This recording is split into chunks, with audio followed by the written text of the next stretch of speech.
Panda Nababan mengakui bahwa dirinya lah yang mengajari Pak Joko Widodo untuk melawan Megawati Soekarno Putri sebagai Ketua Umum PDIP. Dan inilah pernyataan Panda Nababan. Kita dengarkan sama-sama pernyataan Panda Nababan. Aku bisa mengklaim aku orang yang paling dekat sama dia tuh, bisa aku klaim gitu loh. Maka saya sendiri juga mungkin menyesal dalam hidup aku ajar-ajari Jokowi juga ngelawan dia. Ngelawan Mega.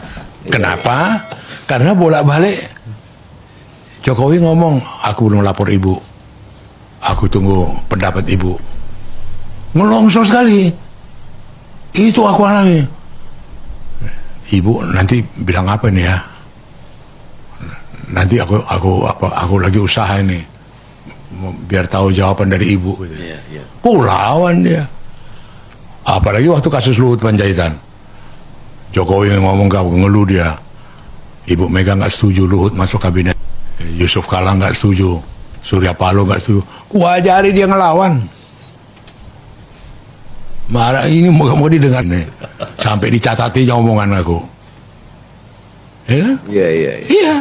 Ini terus Tujuan abang mengajari biar dia lebih mantap lagi sebagai presiden gitu loh.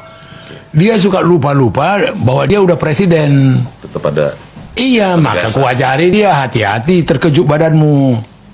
Terkejut badan dia, ya kan, dari bantaran sungai, tukang kayu dan segala macam, terkejut badanmu itu. Jangan, saya bilang. Dia catatin itu. Iya. Di Taman Surapati itu, masih di rumah gubernur dia. Iya. Jangan terkejut kekuasaan. Hebatnya aku rupanya.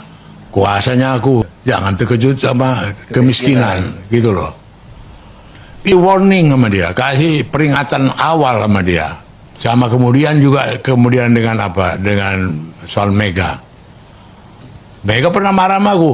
Oh, dia berani sama aku. Kayak gitu loh. Sampai Bu, jadi maksud aku, artinya normal-normal aja lah. Gak usah pakai mesti menjilat-jilat gitu loh. Nah berarti baik lagi bang, diskusi soal penggunaan hak prerogatif itu nggak serta merta one man show ya bang? Nah. Prosesnya terus terang kita tahu banyak gejolak dalam internal partai yang kadang mengambil satu keputusan yang cepat dan tepat dan menghan klik-klik di partai. Strategis. Cobaan banyak kali, ancaman di dalam partai. Untuk itu perlu. Sekarang terus terang aja, partai mana yang tidak keluar uang bermiliar-miliar milik ketua umumnya? Loh ini terus ini, iya kan? Sama itu pengakuan Yusuf Kala sama aku. Kenapa dia ini? Aku nggak mampu, Papa Anda. Dananya besar sekali katanya. Kala dia waktu ketua umum Golkar. Saat proses pemilihan. Iya, Akbar juga. Waduh pan, gila. Miliar-miliar dari mana punya uang aku? Akbar Tanjung ya bang? Akbar Tanjung. Ya. Loh, enggak, artinya maksud aku, ini kita terhindar. Tidak kita alamin itu, kita tidak laluin. Ini kan sekarang kongres kelima. Pernah dulu waktu kongres kedua, itu yang paling pahit. Waktu Arifin Panegoro sama Laksamana Soekardi. Money politik itu. Berhamburan uang waktu itu. Kandung ketua di Tapanuli Utara. Jam 8 malam dia telepon aku di Bali nih. Pan, ini orangnya Arifin bagi-bagi 25 juta. Dia diterima nggak ini? Dan terima, biar ada beli kaos oleh-oleh, gue bilang.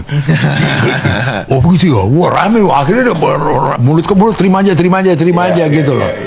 Jadi udah lewat bang ya? Udah lewat. Itu 2005 tuh. Ya, itulah tadi pernyataan Panda Nababan yang mengatakan bahwa dialah Joko Widodo untuk melawan Ibu Megawati Soekarno Putri, dan sekarang dia menyesal dikarenakan Pak Joko Widodo sekarang berani melawan Megawati. Panda Nababan juga mengatakan kalau Pak Jokowi adalah pandai berbohong. Demikian kata Panda Nababan. Panda Nababan mengatakan Jokowi penuh dengan kebohongan, dan coba kita dengarkan pernyataan Panda Nababan setelah Pak Joko Widodo dihina oleh Megawati dan keluar dari PDIP atau dipecat lah. Di luar pemahaman saya, di luar pengertian saya, di luar nalar saya, di periode-periode terakhir Jokowi ini, kenapa mesti dia topang dengan kebohongan? Inflasi kebohongan dia. Ganjar, dukung Ganjar, calon presiden, menghadapi tantangan Ganjar. Bohong besar. Bohong itu, Bang. Lah bohong. Ternyata dia tidak Ganjar. Apalagi Bang? Dia juga begitu dalam rakernas. Tadi aku bisik-bisik. Kemudian aku bilang ke dia, nanti kalau begitu dilantikin, bukan dikatakan begitu terpilih. Ya. Beda tuh Bang Bohong, ya. beda dong. Terpilih dan dilantik. Iya.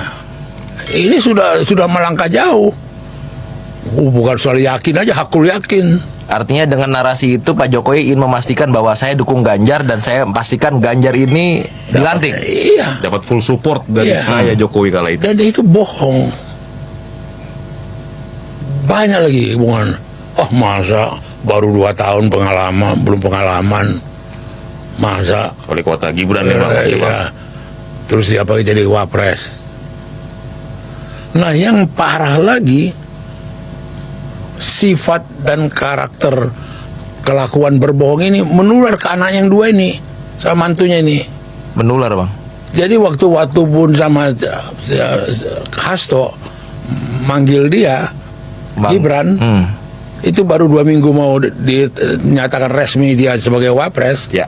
Dia ngomong bahwa dia tetap setia dengan PDI Perjuangan. Tidak ada terpikir menjadi wapresnya Prabowo. Bohong lagi. Iya Bang. Bobby, dia bikin video. Saya minta masyarakat supaya mendukung Ya. Ganjar sebagai calon presiden dan Ya. memilih PDI Perjuangan. Bohong lagi. Ini ngeri nih. Kekuatan itu ditopang dengan kebohongan-kebohongan. Siapalah orang dekat dia yang bisa mengingatkan dia, kasih advice sama dia. Bong, Mas, udah gak benar ini. Kok mudah kali berbohong itu, sepertinya nggak ada semacam satu secara moral gitu loh. Menegur atau mengapakan dia secara moral. Menurut Abang ada nggak? Atau tidak? Dengar dulu, Soeharto tidak sefantastik ini. Gus Dur suka berguyon. Megawati Presiden SBY, Habibie, tidak ada sefantastik ini. Ya. Tidak ada dalam sejarah Republik Indonesia. Inilah yang bikin aku prihatin. Ya itulah tadi pernyataan Pandana Bapan yang mengatakan bahwa Pak Joko Widodo kelebihan kebohongan ya. Namun Pandana Bapan tidak mengakui bahwa sebetulnya Pak Joko Widodo ingin menjodohkan Ganjar dengan Pak Prabowo. Ganjar Pranowo sebagai wakil presiden dan Pak Prabowo sebagai presidennya, bukan Gibran. Namun demikian Megawati Soekarno Putri menolaknya. Pandana Bapan lupa. Dan coba kita dengarkan pernyataan Megawati Soekarno Putri yang menolak mengenai usulan Pak Joko Widodo agar Prabowo dan Ganjar jadikan pasangan. Dan inilah Megawati Soekarno Putri. Iya, sudah ada persetujuan bahwa nanti Pak Prabowo jadi presidennya, Pak Ganjar jadi wakil presidennya. Aku terus di rumah melongo bae. Ini yang ngomong ki sopo yo? Lah aku kok ketua umumnya malah nggak ngerti. Coba wes nggak usah didengerin. Lo kok enak banget gitu loh, gatok-gatok kan. Nah, kamu mau nggak? Bukan, kalau ada cewek cakep, ada laki ganteng, tapi nggak sama-sama tune in, terus mau? Digadok-gadokkan gitu. Ayo, padahal yang perempuan udah punya pacar, yang laki udah punya pacar. Ayo, mau apa enggak? Tapi nggak semua ngomong, berarti ada yang mau.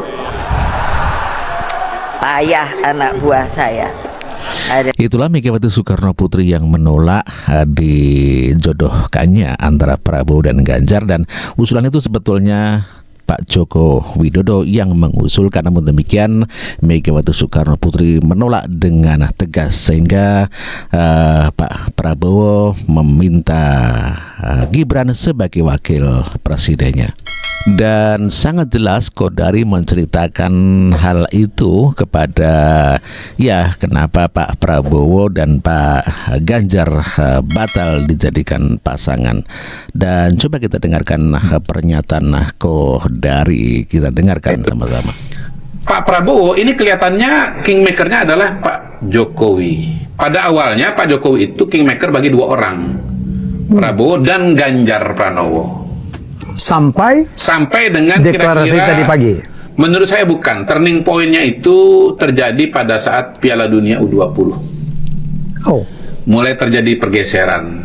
Analisa saya awalnya Pak Jokowi itu lebih kepada Ganjar ya, ketimbang kepada Prabowo. ingat waktu dia ngasih isyarat berambut putih. Betul, Ya. Ya, jadi itu masih kepada Ganjar. Tetapi dengan penolakan Ganjar terhadap tim Israel yang berujung pada batalnya Piala Dunia U20, sementara Piala Dunia U20 itu sangat penting bagi Pak Jokowi, dan kemudian Ganjar itu ya katakanlah mengikuti sikap dari PDI Perjuangan. Pak Jokowi udah ngeliat, oh berarti kingmakernya Ganjar bagi Ganjar adalah Megawati, bukan Jokowi. Gitu. Nah ini kita jelaskan, ini bukan mau ngadu ya, karena saya ini sering disebut mengadu, ini enggak. Saya sedang berusaha membuat masyarakat kita rasional terhadap perbedaan-perbedaan pilihan para tokoh-tokoh kita, gitu. Bahwa perbedaan pilihan-pilihan itu, pertama itu sering kali bersifat dinamis. Ya, pilihan pada hari H dengan pilihan 3 bulan kemudian dengan tahun depan bisa atau 5 berubah. tahun bisa berubah, Ya. gitu ya. Kemudian yang kedua, ya pilihan-pilihan itu bukan selalu ideologis, tapi seringkali perbedaan yang disebabkan oleh kepribadian masing-masing pemimpin kita ini. Masing-masing pemimpin kan punya selera. Ya kayak selera makan aja. Misalnya Pak SBY sukanya soto bangkong, gitu. Pak Jokowi mungkin sukanya ayam goreng. Ibu Mega mungkin sukanya nasi goreng, begitu. Kan kita nggak bisa memperdebatkan selera makan, kan? Betul. Kenapa kamu ini kok suka dengan gudeg? Apa kamu ini suka? Nggak bisa jelaskan. Ya sudah, begitulah. Ya mungkin ada selera kepribadian barangkali. Seperti Ibu Mega mungkin lebih cocok kepribadian seperti Mas Ganjar ketimbang dengan Pak Prabowo, gitu.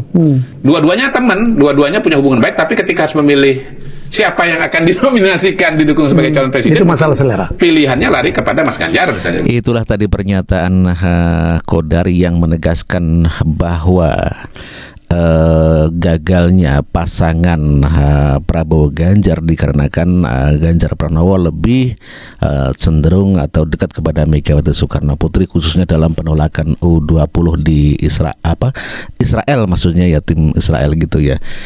Saya kira demikian dulu, terima kasih.